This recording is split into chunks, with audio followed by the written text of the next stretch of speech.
Angenommen, Sie hätten sich als Asset Manager vorgenommen, den CO2-Fußabdruck Ihres Portfolios Jahr für Jahr um 10% zu reduzieren. Das ist ja erstmal ein ehrenwertes Ziel. Und im ersten Jahr ist das auch nicht besonders schwer. Sie werden vielleicht 1 oder 2 Wertpapiere nur aus Ihrem Portfolio entfernen müssen und dann haben Sie im Prinzip schon diese 10% Reduktion relativ leicht hinbekommen. Also das ist kein Hexenwerk. Auch im nächsten Jahr nochmal 10% weniger wird man auch hinbekommen mit relativ leichten Umschichtungen, die keinen großen Einfluss auf die Performance des Portfolios haben oder auf den Tracking-Error. Da wird nicht viel passieren. Auch wahrscheinlich nochmal ein Jahr später nochmal 10% weniger, würde ich sagen, ist immer noch leicht darstellbar, weil doch oftmals sehr wenige Unternehmen einen sehr, sehr großen Fußabdruck im Portfolio produzieren und da kann man durch kleine Umschichtungen große Effekte erzielen. Aber irgendwann kommt dann der Punkt, wo eine weitere Reduktion wieder um 10% doch dazu führt, dass man deutlich heftiger in die Portfoliostruktur eingreifen muss. Und das hat dann natürlich, dann wird das zu einer richtigen Restriktion, die vermutlich auch performance-relevant ist, weil man irgendwann einen so großen Teil des eigentlich investierbaren Universums ausschließt, sodass man eigentlich vermuten müsste, dass aufgrund dieser Restriktion durchaus negative Performance-Effekte entstehen können. Aber was vielleicht noch ähnlich kritisch ist, man wird auch Tracking-Error-Probleme bekommen als Asset Manager, weil man nämlich gewisse andere Rahmenbedingungen, sage ich mal, die man eigentlich einhalten will, nämlich vielleicht eine Sektorstruktur, die ähnlich ausschaut wie in der Benchmark, eine Länderstruktur, die ähnlich ausschaut wie in der Benchmark, eine Investmentstilstruktur, die ähnlich gestaltet ist wie das, was in der Benchmark zu finden ist. Also Fachleute würden hier von einer Faktor-Skyline sprechen. Man möchte eigentlich nicht eine Faktor-Skyline produzieren, die dramatisch abweicht von der Faktor-Skyline, von den Faktoreigenschaften einer Benchmark. Aber das müsste man dann irgendwann tun.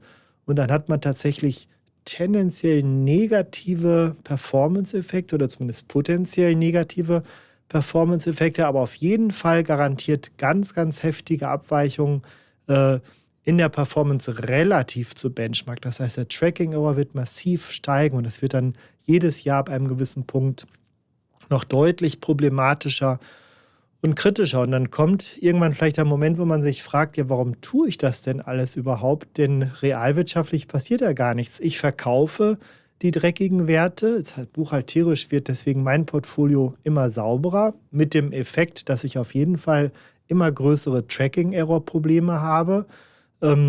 Auch mit dem Effekt, dass man möglicherweise auf Performance verzichten muss. Aber spiegelbildlich wird irgendwo auf der Welt garantiert ein Portfolio dreckiger.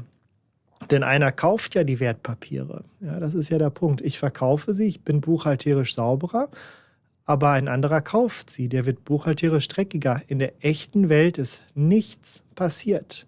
Insofern betreibe ich auch kein Impact-Investing, wenn ich jedes Jahr meinen CO2-Fußabdruck um 10% reduziere. Es ist ein rein buchhalterischer Vorgang, der dazu führt, dass ich mich vielleicht etwas wohler fühle, aber ich habe in der echten Welt nichts verändert. Natürlich könnte man sagen, ich habe ein bisschen Einfluss auf Kapitalkosten gehabt, weil wenn alle das so machen, dann sinken die Kurse von Wertpapieren, von Unternehmen, die etwas dreckiger sind. Aber selbst da könnte man dagegen halten, dass das auch kontraproduktiv ist, denn gerade die dreckigen Unternehmen haben ja den größten Transformationsbedarf und auch den größten Transformationshebel. Und das sind ja eigentlich ja genau die Unternehmen, die im Idealfall sogar eigentlich einen günstigen Zugang zum Kapitalmarkt haben sollten, damit sie halt eben ihren Transformationsprozess gut und dauerhaft sicher finanzieren können. Insofern hier auch vielleicht noch ein kontraproduktiver Effekt.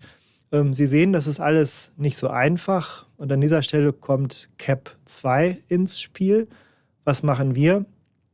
Wir ermöglichen es Asset Managern tatsächlich einen Impact zu erzielen, tatsächlich den verantworteten CO2-Fußabdruck zu reduzieren. Nicht dadurch, dass man einfach Portfolios umschichtet. Das hat nämlich potenziell negative Auswirkungen irgendwann auf die Performance, garantiert kritische Auswirkungen auf den Tracking-Error ab einem gewissen Zeitpunkt, sondern was machen wir?